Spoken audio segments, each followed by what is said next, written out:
નમસ્કાર દર્શક મિત્રો, હું આશીષ દરજી. તમે જોઈ રહ્યા છો સમાચાર મેં આગે ન્યૂઝ. હવે જોઈએ આજના સમાચાર.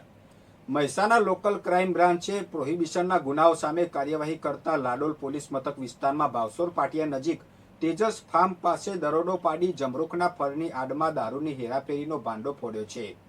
પોલીસ ઇન્સ્પેક્ટર એમ કામડિયાના માર્ગદર્શન હેઠળ મળેલી બાતમીના આધારે RJ01 GD 1043 નંબરના મહિન્દ્રા બોલેરો પિકઅપની તપાસ કરતા 30 કેરેટ જમરૂખ નીચે સંતાડેલી ભારતીય બનાવટની વિદેશી દારૂની 1570 બોટલ ટીન મળી આવી હતી, જેની કિંમત ₹6.13 લાખ છે.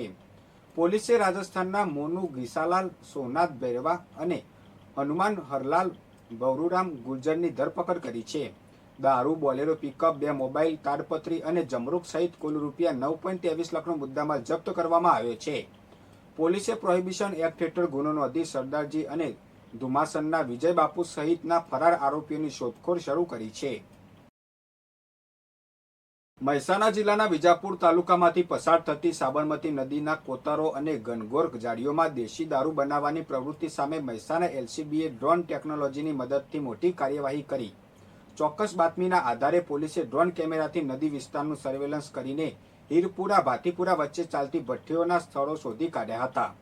ત્યારબાદ પોલીસ ટીમે દરોડા પાડી અલગ અલગ સ્થળોએથી કુલ 2600 લીટર દારૂ બનાવવાનો વોશ ઝડપી સ્થળ પર જ નાશ કર્યો હતો. નષ્ટ કરાયેલા મુદ્દામાલની કિંમત ₹65,000 હોવાનું પોલીસે જણાવ્યું છે. આ કેસમાં ભાતીપુરા ગામના અંદરસિંહ તખતસિંહ રાઠોડ, સંજયસિંહ કનુસિંહ રાઠોડ, પોપટસિંહ તખતસિંહ રાઠોડ અને લક્ષ્મણસિંહ દલપતસિંહ રાઠોડ સામે પ્રોહિબિશન એક્ટ હેઠળ અલગ અલગ ગુના નોંધવામાં આવ્યા છે. ડ્રોનની મદદથી થયેલી આ સફળ કાર્યવાહીને બુટલેગરોમાં ભારે ફફડાટ ફેલાવ્યો છે. મહેસાણા તાલુકાના નુગર ગામ સ્થિત સરકારી ચિલ્ડ્રન હોમ ફોર બોયઝમાંથી 13 વર્ષીય આશ્રિત બાળક અચાનક ગુમ થઈ જતા ચકચાર મચી. આ મામલે સંસ્થાના ઇન્ચાર્જ અધિક્ષક હિતેશભાઈ ચૌધરીએ મહેસાણા તાલુકા પોલીસ મથકે ફરિયાદ નોંધાવતા પોલીસે બાળકની શોધખોળ શરૂ કરી છે. માહિતી મુજબ 31 જુલાઈએ મહેસાણા રેલવે સ્ટેશન પરથી ચાઇલ્ડ હેલ્પલાઇન દ્વારા બાળકને સંસ્થામાં લાવવામાં આવ્યો હતો. 4 ઓગસ્ટની મોડી રાત્રે આશરે 2:30 વાગે તેને નાઇટ વોચમેનને શૌચાલય જવાનું કહી બહાર ગયો હતો, પરંતુ લાંબા સમય સુધી પરત ફરે ન હતો.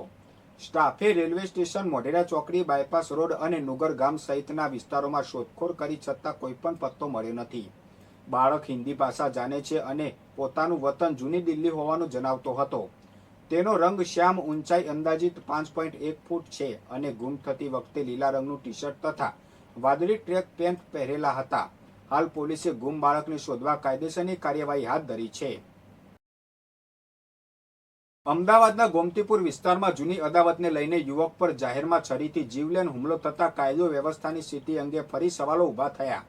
સલાટનગરમાં 18 દિવસ અગાઉ ઘોડાગાડીની બગી સળગાવવાની ઘટનાની અદાવતમાં નકીબ સંદીપ ફૈજાન ઉર્ફે લંબુ અને આમિરે ઇસ્માઇલ શેખનો મોપેડ પર પીછો કરીને ચાલુ વાહને છરીના ઘા ઝીંક્યા હતા.